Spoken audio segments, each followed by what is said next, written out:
Let's just dive right into this explainer, shall we? Today, we're unpacking F. Scott Fitzgerald's 1925 masterpiece, The Great Gatsby. It's actually wild to think that when this book first dropped, it was considered a total commercial flop. Fast forward to today, and you probably remember it from high school, or maybe your mind goes straight to those incredible flapper dresses and cinematic over-the-top parties. But underneath all that glitter, this novel is a razor-sharp, devastating critique of capitalism, rigid class division, and the ultimate moral decay of an entire era. We're going to break down exactly how Fitzgerald used this dazzling world to expose the dark underbelly of a society that was just completely obsessed with wealth.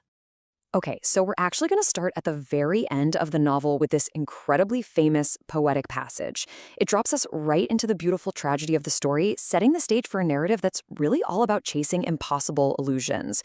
So we beat on, boats against the current, borne back ceaselessly into the past.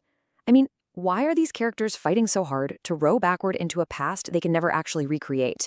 It's a massive question, and to figure it out, we have to look at what they were actually chasing in the first place.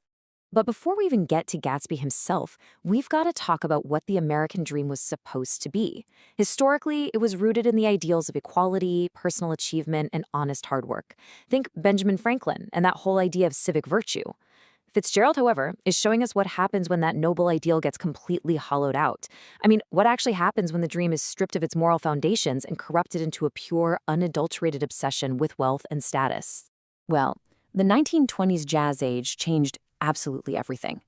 Driven by this huge post-war economic boom and the sudden explosion of illicit wealth from prohibition, traditional Victorian restraint was basically thrown right out the window. It got replaced by this hedonistic mindset of abundance, leisure, and unprecedented mass consumerism.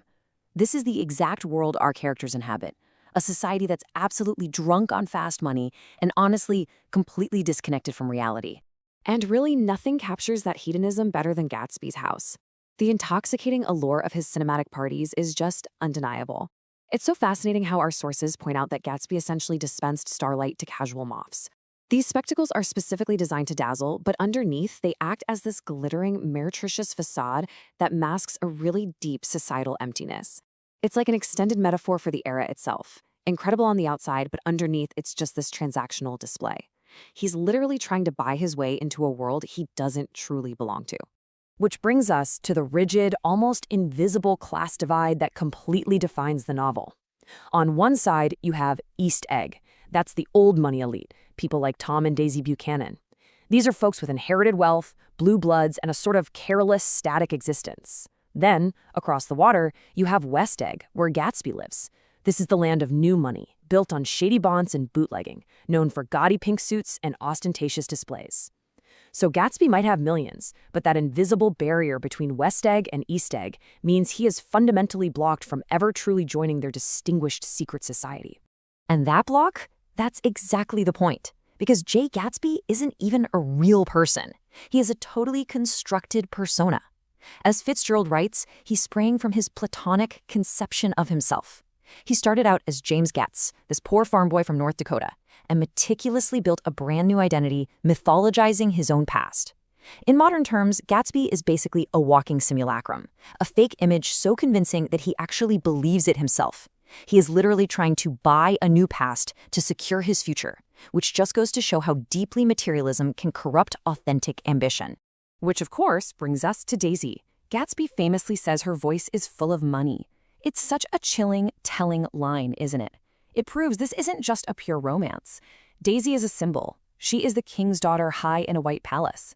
By describing her voice as full of money, Gatsby's revealing that his quest to win her back is actually a quest to acquire the ultimate upper-class status symbol. The culture has commodified even his most intimate relationships. To him, she is the prize that will finally validate his fake identity. But, we really have to question our guide through all this, Nick Carraway. Nick acts as our moral anchor, constantly claiming to be one of the few honest people he's ever known. Yet, he is incredibly judgmental and, let's face it, pretty hypocritical. He gets so captivated by Gatsby's wealth and his colossal vitality that he just completely ignores the dark criminal underworld that's actually funding it. Nick's complicity, his willingness to overlook the grime for the glitter, and his eventual profound disillusionment are really what give this whole story its emotional weight. Through Nick's eyes, we get what is arguably the novel's most iconic symbol, the green light at the end of Daisy's dock. Initially, it represents Gatsby's extraordinary gift for hope, this glowing promise of an orgastic future. But fundamentally, it's an unattainable promise. The very moment Gatsby actually touches Daisy, the colossal significance of that light just vanishes. It proves that once you tie a limitless, idealized dream to a real-world, materialistic object, it immediately becomes corrupted. Geographically, smack in the middle of these glittering estates and the bustling energy of New York City lies the Valley of Ashes. It's a bleak, gray industrial wasteland full of thick dust and ash-gray men. This setting serves as a really grim counterpoint to Gatsby's world. It is the literal dumping ground for America's post-war economic boom, showing us the ugly, neglected truth behind the extravagant consumer culture of the Roaring '20s. And right here in the ashes, we find characters like Myrtle and George Wilson. They represent the forgotten underclass.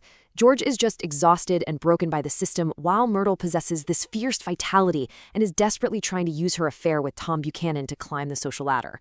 But her tragic, violent death shows the fatal consequences of trying to overreach your class in the society. They are both literally and figuratively crushed by the capitalist excess of the era.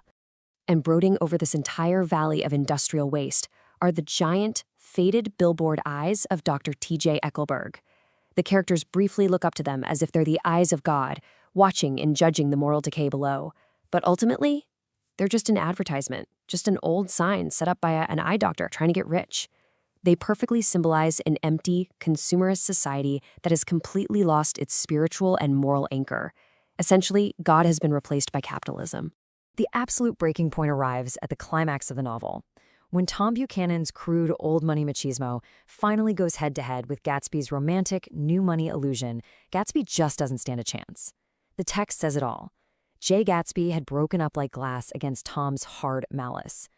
Gatsby's fragile, self-made persona completely shatters the second it collides with the entrenched privilege and brutal reality of the old aristocracy.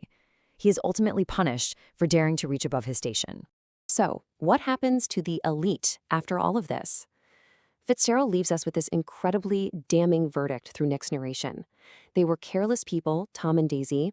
They smashed up things and creatures and then retreated back into their money or their vast carelessness and let other people clean up the mess they had made. It's brutal, isn't it? They suffer absolutely no consequences. Their vast wealth perfectly insulates them from the tragedy, the death, and the broken lives they leave in their wake. Ultimately, the death of Gatsby is the death of the American dream itself. The novel exposes a really hard truth. True upward mobility in this highly stratified society is just an illusion. When a society reduces identity to a fake persona, and when it allows capitalism to operate completely devoid of ethical foundations, the blind pursuit of success leads only to profound emptiness, disillusionment, and tragedy. Which brings us right back to today. The Great Gatsby isn't just some dusty relic of the 1920s. When we look at today's influencer culture, our obsession with building fake, curated personas online, and this relentless pursuit of material status, we really have to pause and ask ourselves, in our modern world, what is your green light? And more importantly, is it actually real? Or are you just beating on, a boat against the current, chasing a beautiful illusion?